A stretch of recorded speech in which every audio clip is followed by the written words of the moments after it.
সুরময়ী বাউলের ঝঙ্কৃত সুর যেমন মনে করিয়ে দেয় বিচিত্র ভুবনের অন্তর্গহন বাণী, ঠিক তেমনি এমন দিগন্ত বিস্তৃত উদার আকাশ এ কোথায় যেন শেষ হয়ে গেছে তা দৃষ্টিগোচরের বাইরে। এমন এক সুন্দর মনোরম পরিবেশ এ বোধহয় পৃথিবীর একমাত্র গ্রাম বাংলার অন্তরে আসলে পরেই আমরা দেখতে পাব। দিকে দিকে এখানে ছড়িয়ে আছে সুন্দরতার সম্ভার, যে সম্ভার তুলনাহীনভাবে যে কোনো পর্যটকের সামনে, যে কোনো পর্যটকের নজরে চমৎকারভাবে ধরা পড়ে। দূরের বন বীথিকা কি চমৎকারভাবে পরিস্ফুটিত হয়ে আছে, যেখানে জঙ্গলের আশেপাশে কোথাও নারকেল গাছ, কোথাও সুপারি, তার উপরে উঁচু উঁচু গাছ মাথা উঁচু করে একভাবে দাঁড়িয়ে আছে। তারা আকাশকে স্বাগত জানাচ্ছে যে কখন পৃথিবীতে বর্ষণ প্রদান করবে এবং তারা সজীব হয়ে উঠবে। এই অপরূপ সৌন্দর্যকে কবি লেখকেরা না জানি কিভাবে কত প্রকারে তারা বর্ণনা করে গেছেন। তাদের সেই সুরম্য ভাষায় তারা বর্ণনা করে গেছেন একের পর এক। জীবনানন্দ দাশ, কবি জীবনানন্দ দাশ তাই হয়তো একদিন তার কবিতায় উল্লেখ করেছিলেন, বাংলার মুখ আমি দেখিয়াছি, তাই পৃথিবীর রূপ আর খুঁজিতে যাই না আর। সত্যি গ্রাম বাংলার মধ্যে যে এমন অপরূপ সৌন্দর্য ছড়িয়ে আছে তা কেবলমাত্র এই গ্রাম বাংলার অন্তরে আসলে পরেই আমরা খুব কাছ থেকে অনুভব করতে পারি, অবলোকন করতে পারি, যার মধ্যে উদার আকাশের নিচে পড়ে আছে অতুলনীয় এমন চমৎকার সম্বরে ভরা গাছপালা। তার মধ্যেই কতই না লতা গুল্ম এখানে লক্ষ্য করা যায়। এই লতা গুল্মগুলো দামি দামি ঔষধিতে কাজে লাগে।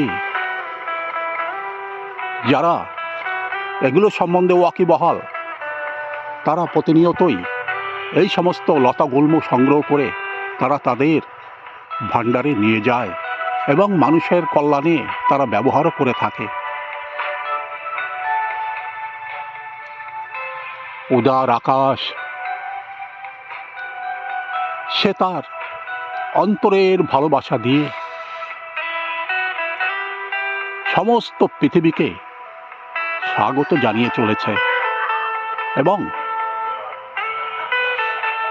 উদার আকাশ সে যেন হাতছানি দিয়ে ডাকছে যে কোনো পর্যটককে যে আন্দামানের এমন বিরল দৃশ্যের সম্মুখীন যদি হতে চাও তাহলে আমার এই আকাশ পথেই তোমরা একদিন পোর্ট ব্লেয়ারের উদ্দেশ্যে রওনা হও এবং সেখান থেকে গ্রাম বাংলার এই অপরূপ সৌন্দর্যকে উপভোগ করবার জন্য একবার এই গ্রাম বাংলার অন্তরে এসে অবলোকন করে যাও যে কি অতুলনীয় সম্ভার এই গ্রাম বাংলার অন্তরে পড়ে আছে, যা কিনা ভাষার মাধ্যমে প্রকাশ করা কোনোদিনই হয়তো সম্ভব নয়। এমন অতুলনীয় সম্ভার যে কোনো পর্যটককে মোহিত করে তুলবে। কেবলমাত্র সাগরের ঢেউ, বালুকা বেলা, এটাই একমাত্র সৌন্দর্যের শেষ সীমা নয়। গ্রাম বাংলার এমন জীবন্ত রূপ এ কেবলমাত্র গ্রামের মধ্যেই ছড়িয়ে ছিটিয়ে আছে, যেখানে নেই কোনো কলুষতা, যেখানে নেই কোনো অসুবিধা। সব কিছুই এখানে মিলেমিশে একাকার হয়ে আছে। সামনের যে গাছপালাগুলো, সেগুলো একে অপরের সাথে অপার বন্ধুত্বের বন্ধনে আবদ্ধ হয়ে দিনের পর দিন, বছরের পর বছর দাঁড়িয়ে আছে। তাদের মধ্যেও কোনো হিংসা নেই। তারাও সকলকে স্বাগত জানিয়ে চলেছে যে গ্রাম বাংলার মধ্যে যে এই অপরূপ সৌন্দর্যের মধ্যে একে অপরের সঙ্গে যে গাছপালাগুলো দাঁড়িয়ে আছে, এটাও যেন একটা শিক্ষার অঙ্গ। তারা যেন এটাই বলতে চাইছে, এ পৃথিবীতে যদি সুষ্ঠুভাবে আমরা বাস করতে চাই, তাহলে ঠিক এইভাবেই আমাদেরকে অঙ্গাঅঙ্গিভাবে হিংসা দেশ ভুলে গিয়ে আমাদেরকে প্রতিনিয়ত দাঁড়িয়ে থাকতে হবে। তাহলেই উদার আকাশ উপর থেকে আমাদের দুহাতে আশীর্বাদ করবে, যে আশীর্বাদের কোনো তুলনা নেই। মাঝে মধ্যেই লক্ষ্য করা যায় উদার আকাশের মধ্যে কতই না পাখি, কতই না প্রজাপতি এদিক থেকে ওদিকে উড়ে উড়ে চলে যাচ্ছে, এবং মুহূর্তেই তারা নেমে আসছে। একটি রঙিন ফড়িং, সেও উড়ে উড়ে এদিক থেকে ওদিকে উড়ে যাচ্ছে, এবং ক্ষুদ্র পরিসরের এই নালা যে ধীর গতিতে প্রবাহিত হয়ে চলেছে,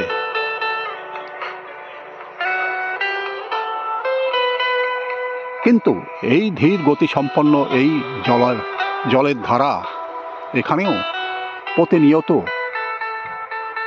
বিভিন্ন রকম প্রাণী এসে জল পান করে যাচ্ছে, এবং এই ক্ষুদ্র নালাটিকেও তারা যেন আশীর্বাদ করে যাচ্ছে যে অকালে অসময়ে এই নালাটি তাদের প্রাণ বাঁচিয়ে চলেছে। দূরে নারকেল গাছটি মাথা উঁচু করে আকাশের দিকে মুখ করে তাকিয়ে আছে, এবং দূর থেকে কাছ থেকে সবাইকে স্বাগত জানিয়ে যাচ্ছে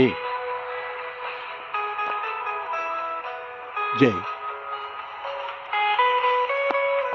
গ্রাম বাংলার যদি এই অপরূপ সৌন্দর্যকে তোমরা অবলোকন করতে চাও, একবার আমার নিকট এসো। আমি তোমাদের ছায়া প্রদান করব, শীতল ছায়ায় ভরপুর করে দেব, এবং গাছের এই নারকেলের সুমিষ্ট জল এবং নারকেল সবই তোমাদের প্রদান করব। এমনভাবেই গাছ তার পাতা আন্দোলিত করে এই কথাই যেন সুপ্তভাবে বলতে চাইছে, এবং ধীরে ধীরে পাতাগুলি আন্দোলিত করে বারবার স্বাগত জানানোর চেষ্টা করছে যে, প্রিয় পর্যটক, বহু দূর থেকে তোমরা এই দ্বীপের অভ্যন্তরে এসে একবার এই দ্বীপের অভ্যন্তরে বৃক্ষরাজির যে অসাধারণ রূপরেখা এখানে পড়ে আছে, এগুলি থেকে দূরে থেকো না, তোমরা কাছে এসো, একবার পরিলক্ষিত করে দেখো যে এই সৌন্দর্যের ভান্ডার বোধহয় কোনো অংশেই সেই সাগর তটের থেকে কম নয়। এমন মনমোহক দৃশ্য, এমন শীতল ছায়া, এমন সুন্দর পরিবেশ, যেখানে কেবলই পড়ে আছে সীমাহীন আনন্দ, যে আনন্দের মধ্যে যদি কেউ আসে, সে হয়তো এই আনন্দের মধ্যেই থেকে যেতে চাইবে, সে বোধহয় এখান থেকে চলে যেতে চাইবে না। মনে হবে এই উদার আকাশের নিচে সে ঘন্টার পর ঘন্টা বসে বিশ্রাম করবে এবং সে চাইবে তার জীবনের ছন্দকে আরো দ্রুত সামনের দিকে এগিয়ে নিয়ে যেতে। যদি তার কাছে সময় থাকে, সে হয়তো আরো কয়েক ঘন্টা এমন সুরম্য পরিবেশের মধ্যে সে কাটিয়ে গেলেও তার মধ্যে কোনো কষ্ট হবে না, তার মধ্যে কোনো বিরক্তি অনুভূতি হবে না। সেও মনে মনে চাইবে যে এমন সুরম্য পরিবেশে আমি আরো খানিকক্ষণ কাটিয়ে যাই, যে পরিবেশ কোনো দ্রুতগামী স্থানে, কোনো দ্রুতগামী শহরে কোনোদিনই পরিলক্ষিত হবে না। এমন স্থির, এমন সুরম্য পরিবেশ, গ্রামের এই অপূর্ব সৌন্দর্য এ কোথায় গেলে পাওয়া যাবে? পৃথিবীর একমাত্র এই গ্রাম বাংলার মধ্যেই আসলেই আমরা এটাকে পরিলক্ষিত করতে পারি। শেষে, ভিডিওর এই শেষে দর্শকবৃন্দকে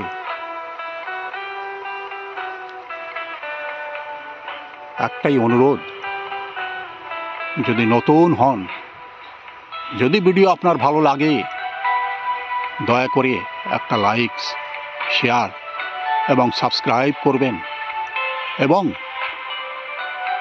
আপনি আপনার মতামত নির্দ্বিধায় জানাবেন। নমস্কার।